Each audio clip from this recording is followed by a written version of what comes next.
Zina adalah dosa besar dan kehinaan. Zina adalah hina di diri dan hina di keluarga. Semua dosa begitu mudahnya dihapus kecuali zina. Ada orang kafir masuk Islam namanya mu'allaf. Anak dan cucunya pun masih bangga. Kalau kakekku mu'allaf. Tapi seorang cucu akan merasa terhinakan kalau pernah punya kakek pezina atau seorang nenek pezina. Maka zina adalah hina dan hina dan hina. Dan tidak ada yang berzina kecuali manusia terhina. Sehingga susah melakukan zina kecuali manusia hina. Tapi biarpun itu adalah kehinaan, Allah Maha Kasih.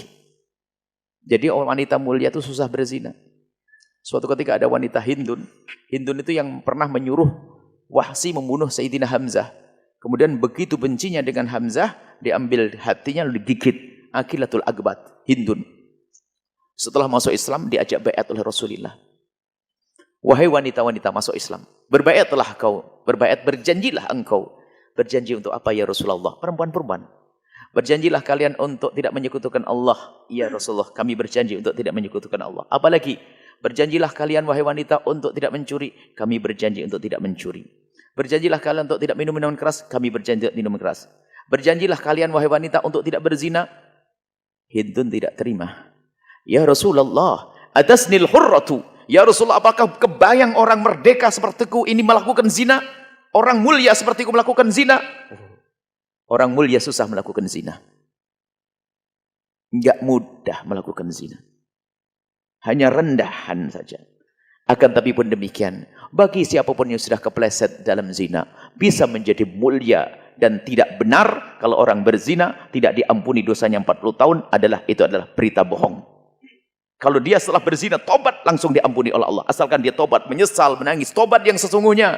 Semua kesan-kesan segala yang mengingatkan tentang perzinaannya orang berzina dihapus. Allah Maha tahu. Yang menjadi masalah adalah bohong tobatnya. Sudah tobat masih menyimpan hadiah orang yang menzinainya. Sudah tobat masih menyimpan foto orang yang menzinainya. Adalah pembohong itu.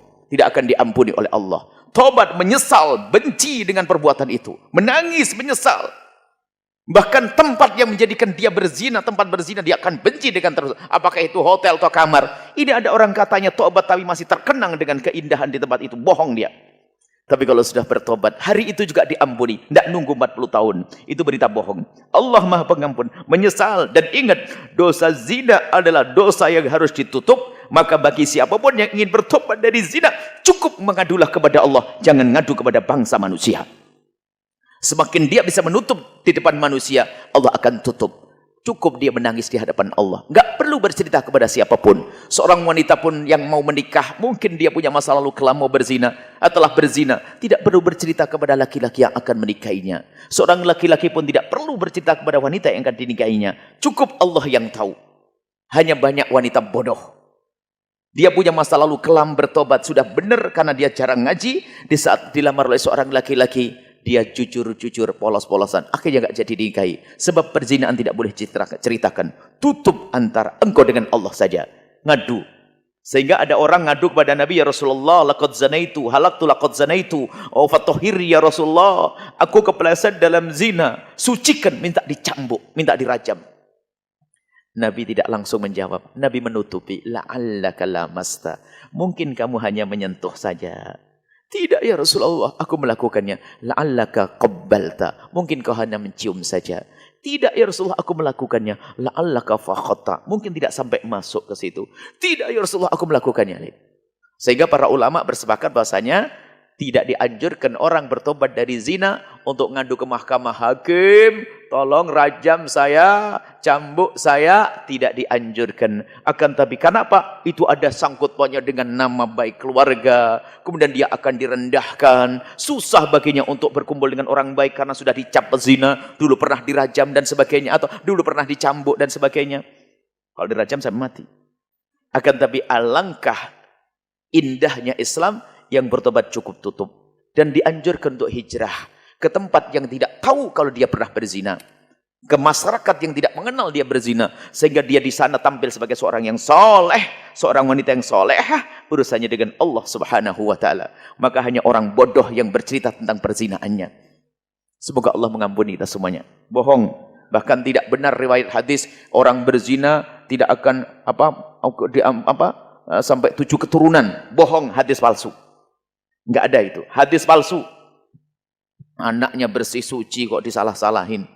Anaknya seorang pezina bisa menjadi waliullah. Jadi ini yang menjadi masalah, kadang-kadang berita-berita palsu seperti itu dihembuskan maksudnya untuk nakut-nakuti orang berzina.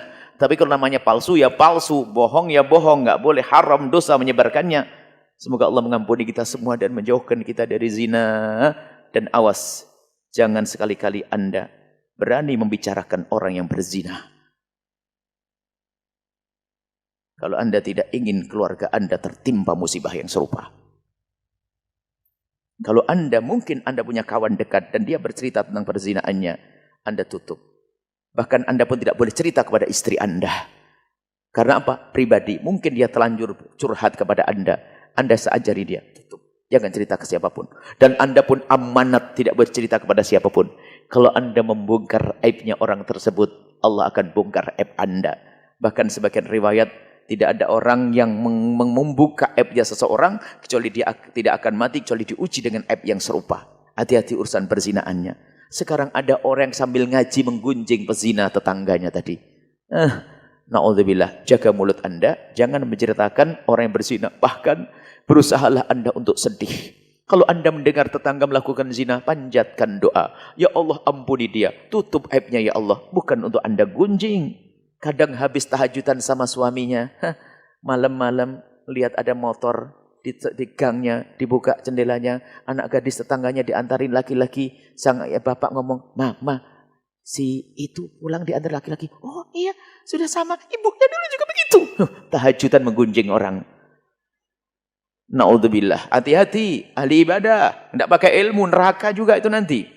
Semoga Allah mengampuni kita semua, menjauhkan dari zina. Yang pernah kepleset dalam zina, memang zina adalah hina dan hina, maka karena zina hina dan hina, ayo entaskan diri Anda. Yang pernah kepleset dalam zina, tutup aib Anda, minta ampun kepada Allah. Hijrahlah kepada tempat yang mulia. Allah Maha Pengampun. Kalau sudah Allah mengampuni, beres semuanya. Tidak akan diungkap lagi itu kisah perzinaan di akhirat.